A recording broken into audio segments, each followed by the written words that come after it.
Ketua DPD dan pengurus DPD mengharapkan kepada seluruh jajaran pengurus bidang maupun pengurus DPC agar setelah ini mari kita gaspol bahu-membahu sehingga target-target kita dapat. Kemarin ada di posisi ke-8. Nah, Pak Ketua DPD sampaikan bahwa kita bulan Agustus ini target akan melampaui Lampung gitu, menjadi target 7. Ternyata Lampung memiliki ke atas gitu. Mereka dengar bahwa mau di Lampung sama Makassar, akhirnya lari gitu. Nah, sehingga dari bidang ekonomi, dari bidang usaha, kesehatan nggak usah ditanyakan, ya, dan seterusnya. Namun di tengah-tengah kondisi keprihatinan ini kita melihat masih ada saja, ya, orang-orang yang ingin mengambil kesempatan dalam kesempitan dan merasa bahwa kondisi negara kita sedang baik-baik saja. Bahkan mengklaim bahwa kondisi saat ini penuh dengan kesuksesan. Ini yang kita sebut dengan perfect disconnected, ya, sangat tidak nyambung, ya. Sementara, ya, masyarakat secara luas merasakan, ya, bagaimana negara kita sedang berada dalam kondisi bahaya kalau tidak ada elemen bangsa yang melakukan perubahan. Dan insya Allah, ya, kita konsisten, PKS insya Allah konsisten, mulai dari pusat sampai ke daerah, ya, terus menjadi pengayom, pelayan, pelindung, pembela rakyat, insya Allah konsisten. Allahu Akbar.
Assalamualaikum warahmatullahi wabarakatuh.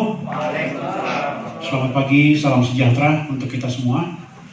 Pertama-tama puji syukur kepada Allah Subhanahu wa Ta'ala karena pada hari ini kita sudah akhirnya ya DPD PKS Kota Makassar bisa melaksanakan rapat kerja daerah setelah beberapa kali tertunda karena perpanjangan PPKM ya, dan saya rasa ini juga suatu hal yang perlu kita maklumi bersama ya. Tapi alhamdulillah tidak mengurangi semangat dan motivasi kita untuk terus bekerja dan insya Allah membuktikan kepada masyarakat bahwa PKS solid ya, komit terhadap apa yang sudah kita jargonkan bersama, yaitu terus melayani dan membela rakyat.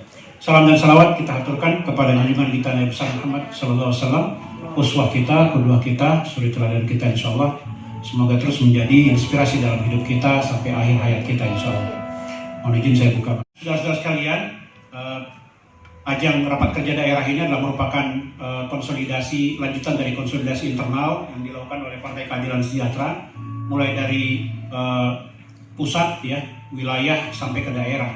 Dan saya kira ini adalah agenda ataupun juga rentetan terakhir ya untuk konsolidasi internal sampai ke level daerah ya. Nanti tentu ada juga rapat kerja di tingkat kecamatan, di tingkat kelurahan, tetapi mungkin secara strategik ini sudah berhenti di level daerah ataupun juga Dewan Pengurus Daerah Partai Keadilan Sejahtera. Ada beberapa poin tentunya yang menjadi fokus ya agenda kita. Tentu agenda pemenangan menjadi agenda prioritas untuk kita, karena tentu agenda pemenangan ini yang menjadi turunan kemudian oleh program-program yang lain. Karena agenda pemenangan ini yang menjadi target utama kita. Sejak dari pusat kita sudah menetapkan ada dua agenda besar kita ya, yaitu pertama penambahan jumlah kursi ya di pusat, provinsi maupun daerah. Kemudian yang kedua penambahan jumlah anggota ya. Kemudian juga menyusul di bawahnya yaitu pemenangan pilkada atau pemilihan di level kabupaten kota dan juga provinsi ya. Ini juga menjadi target kita yang semuanya menargetkan insya Allah untuk kabupaten kota minimal ya sama ya. Kalau di kabupaten kota kita menargetkan 60% pemenangan, dan juga untuk gubernur dan wakil gubernur ya insya Allah kita ingin mempertahankan kemenangan yang kita raih di tahun 2018 yang lalu ya. Dan insya Allah ya untuk pemilihan calon anggota legislatif ya, kita akan menargetkan pemenuhannya di bulan ataupun di tahun ini di bulan Oktober ya 2021. Kita targetkan sudah terpenuhi seluruh dapil, seluruh BCAD yang ada di dapil. Kalau di Makassar ini kalau nggak salah ada 5 dapil ya, targetnya harus sudah terpenuhi di bulan Oktober, karena insya Allah di tahun 2022 kita sudah akan mulai melaksanakan proses pemenangan itu sendiri, yang kita mulai salah satunya dengan pendidikan politik kepada seluruh BCAD kita. Dan di tahun 2022 barulah kita akan masuk ke seleksi untuk calon kepala daerah. Nah, target-target ini kemudian yang kita turunkan ya kepada masing-masing daerah, termasuk di Kota Makassar, untuk terus mempertajam ini, termasuk di dalamnya untuk pemenuhan struktur sampai ke level akar rumput. Bahkan insya Allah di tahun 2022 kita sudah mulai akan masuk ke pemenuhan kepengurusan ataupun juga person in charge di masing-masing TPS. Ini menjadi kerja-kerja besar PKS, karena insya Allah kami yakin 2024 insya Allah PKS punya peluang dan juga punya target yang sangat strategis untuk bisa menjadi partai pemenang insya Allah ya. Dengan semua upaya yang kita lakukan, semoga Allah meridhoi ini semua dan insya Allah sejalan dengan apa yang kita cita-citakan. Demikian yang bisa saya sampaikan sebagai pengantar. Terima kasih. Assalamualaikum warahmatullahi wabarakatuh. Pengurus DPD yang hadir. Tadi kita sudah mendengarkan arahan daripada Ketua DPW bahwa ada target-target yang harus kita penuhi, dan kami selaku pengurus DPD akan insya Allah konsisten dan komitmen untuk bisa memenuhi perintah dan arahan tersebut. Tugas kami sebagai perpanjangan dari DPW dan DPP di tingkat kota, kemudian turun kepada tingkat kecamatan, dan lanjut kepada tingkat kelurahan. Nah, ini tugas kita, pertama mensolidkan struktur, kemudian KTA-nisasi yang merupakan pintu gerbang bagi seseorang itu untuk masuk menjadi anggota PKS. Kemarin di satu tempat ada yang bertanya kepada saya, apakah untuk menjadi anggota PKS harus hafal berapa juz? 1 juz harus dihafalkan? Saya bilang tidak, gitu. Tidak ada keharusan untuk menghafal beberapa ayat.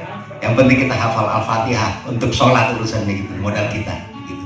Tetapi untuk masuk menjadi anggota PKS adalah sangat mudah. Dengan mau saja menjadi mendaftar, memberikan KTP-nya untuk menjadi anggota. Nah, cukup kita buatkan mereka adalah menjadi anggota terdaftar. Tidak menutup non-muslim juga kita persilakan untuk bergabung. Jadi PKS adalah partai kita semua, terbuka untuk semua. Nah, yang kedua adalah kita tidak ada syarat-syarat khusus. Jangan sampai masuk Islam, masuk menjadi anggota PKS lebih susah daripada masuk Islam. Nah, jadi itu yang harus kita sampaikan kepada teman-teman, kepada masyarakat.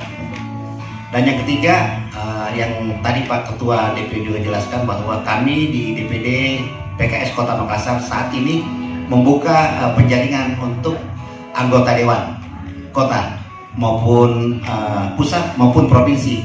Jadi masuknya lewat DPD PKS Kota Makassar silahkan, terbuka untuk masyarakat umum dan dipersilahkan untuk bergabung dan menjadi bakal balon caleg, caleg ya, bakal calon anggota dewan. Dipersilakan untuk mendaftar dan kami terbuka untuk hal tersebut. Selanjutnya ada mekanisme bimbingan teknis dan arahan-arahan lainnya, sehingga nantinya dengan cara tersebut insya Allah akan mengerucut menjadi jumlah yang ditetapkan yang dibutuhkan. Baik, itu saja sebagai pengantar dari saya dan terima kasih atas kehadiran. Yang kita hormati, yang kita cintai bersama, Ketua berbicara sebagai prajurit DPD Kota Makassar, sebagai anggota DPRD di Provinsi Perwakilan dari Kota Makassar. Apa yang disampaikan oleh Ketua DPW tadi berupa target-target untuk Kota Makassar, pastinya kami berdua, saya dan Ibu Haslinda sebagai anggota DPRD dari Dapil Makassar berkontribusi maksimal untuk itu. Itu bukan menjadi tanggung jawab penuh DPD, Ketua DPD dan jajarannya, tapi juga kami berdua harus mensupport, harus terlibat penuh maksimal untuk pemenuhan target-target tersebut. Ya, jadi semua elemen yang ada di DPD Kota Makassar harus bersinergi. Apalagi DPD Kota Makassar ini berada di sentra Sulawesi Selatan yang menjadi ibu kota, pasti menjadi sorotan semua daerah dan semua program-program prioritas dari DPW, semua pilot projectnya ada di Kota Makassar. Jadi semua elemen harus bersinergi. Jadi saya ingin menyampaikan, kami berdua, saya dan Ibu Haslinda siap maksimal berkontribusi maksimal untuk target-target capaian target-target DPD Kota Makassar. Ya, insyaallah. Itu saja. Wallahumma muwaffiq ila aqwamit thariq. Wassalamualaikum warahmatullahi wabarakatuh. Satu hal yang kita khawatirkan dari pencalegan dini ini, akhirnya karena terlambat jadi pencalegan biasa. Ya. Makanya saya sangat strict dengan timeline. Timeline ini harus kita patuhi, karena kalau lewat, ya nggak usah ngomong pencalegan dini, ya pencalegan reguler aja udah. Karena kalau sudah masuk 2022, ya sebenarnya prosesinya udah normal. Ya, yang banyak memang bukan pencalegan normal, pencalegan telat, ya kan, atau last minute.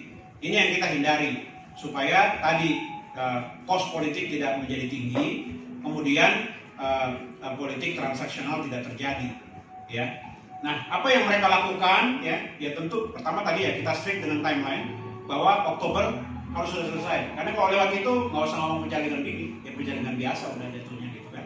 Nah ini kan kita menargetkan tidak hanya 100% ya BCAD atau Bacalek, tapi kita targetkan minimal 200% ya. Artinya lebih dari cukup nih, ya. Ini kenapa kita lakukan ini? PKS ini salah satu yang cukup cukup terluka dengan pencalegan di tahun 2019 ya kemarin ya, 2019. Kenapa? Sudahlah last minute, sudahlah banyak yang ditinggal pergi sama caleg-calegnya di masa-masa akhir. Ya, kita tidak ingin menyalahkan siapa-siapa, tetapi ini salah satu faktor kenapa kita ingin mempercepat.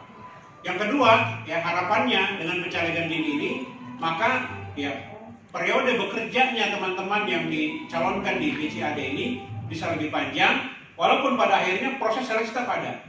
Jadi semua yang kita rekrut kan 200-300% nih, pasti ada yang gugur, ya kan? Ada yang gugur.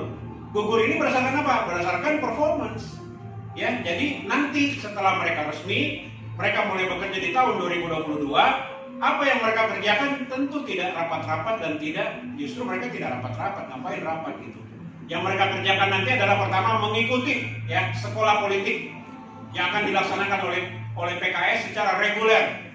Untuk apa? Meningkatkan kapasitas pengetahuan politiknya mereka. Yang kedua, tentu dilatih, bukan untuk menjadi bagaimana cara ngetok palu, bagaimana enggak.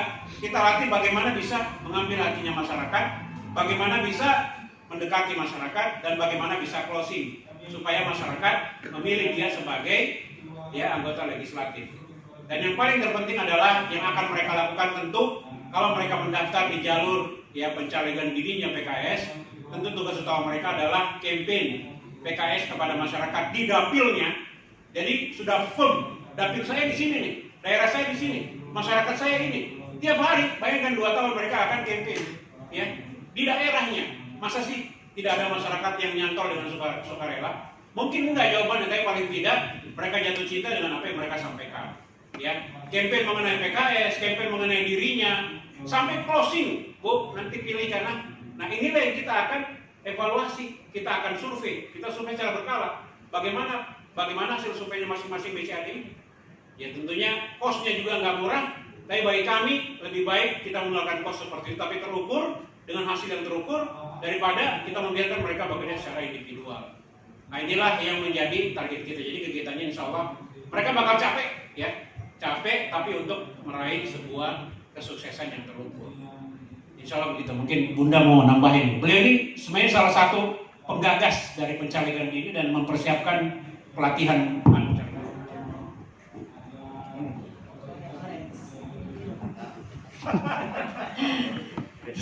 Dengan izin Pak Ketua DPW, ya salah satu yang akan kami buat ya sebagai wadah BCAD ini yang caleg dini ini itu adalah sekolah politik, dan itu kami gagas di MPW. Isinya itu apa yang sudah disampaikan oleh Pak Ketua DPW tadi. Jadi kami bukan sekedar menjaring BCAD masuk begitu saja dan melepas begitu saja, tidak, tapi kami membekali mereka dengan strategi-strategi pemenangan ya.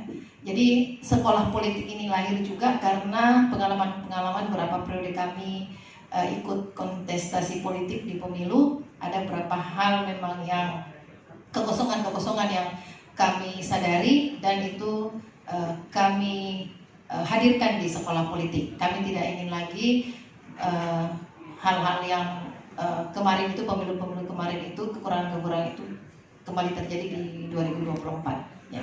Termasuk juga dengan persiapan BCAD dari perempuan, karena ini menjadi kewajiban semua partai politik.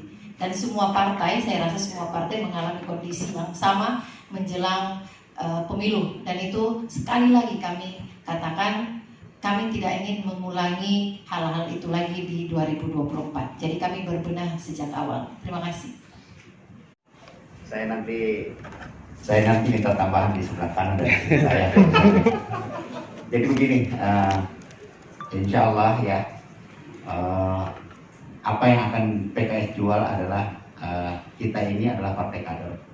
Artinya setelah mereka terdaftar menjadi anggota, kemudian selanjutnya ada jenjang-jenjang keanggotaan yang akan mereka dapatkan. Setelah anggota terdaftar, yang tercatat menjadi anggota siaga. Artinya mereka sudah mau mengikuti kegiatan-kegiatan PKS. Kegiatannya apa aja?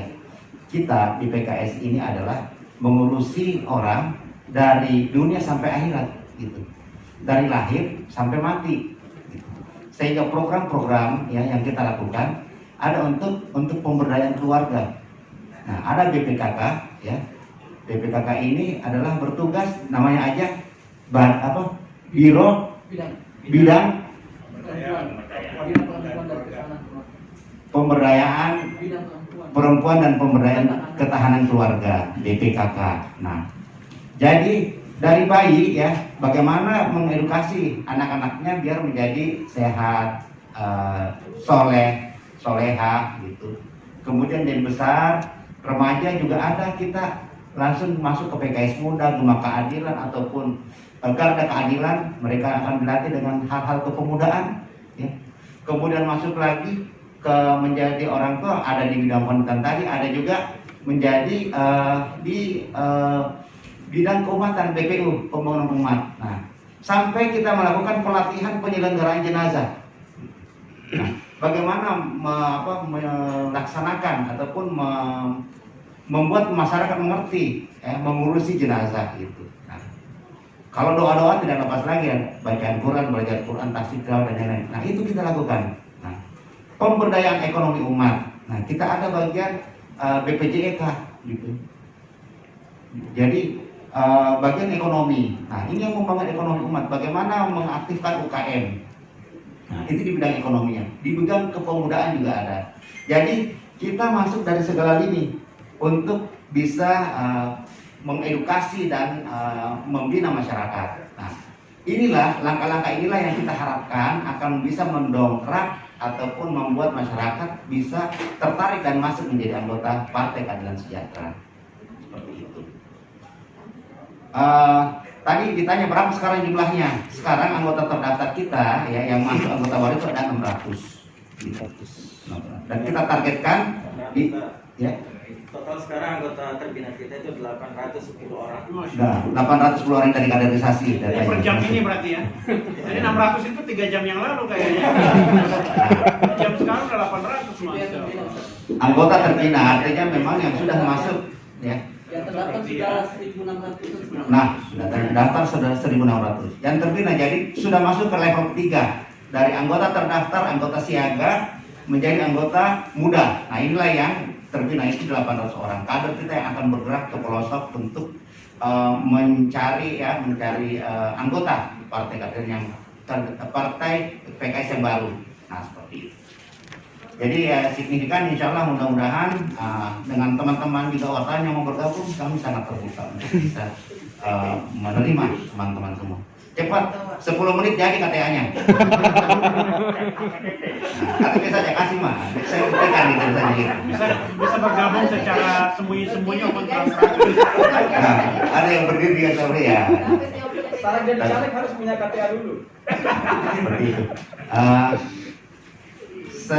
Apalagi program ya 10 kursi. Nah, jadi instruksinya dari DPP bahwa kursi yang ada sekarang ini cor beton sehingga tidak bisa geser.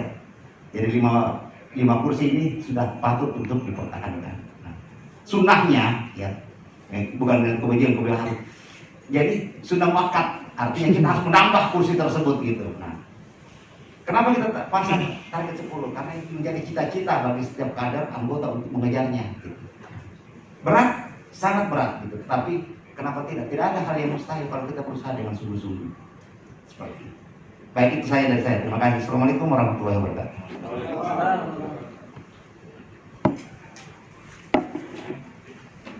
Cukup? Tambahan, Pak Ketua? Sudah puas, Pi. Siap.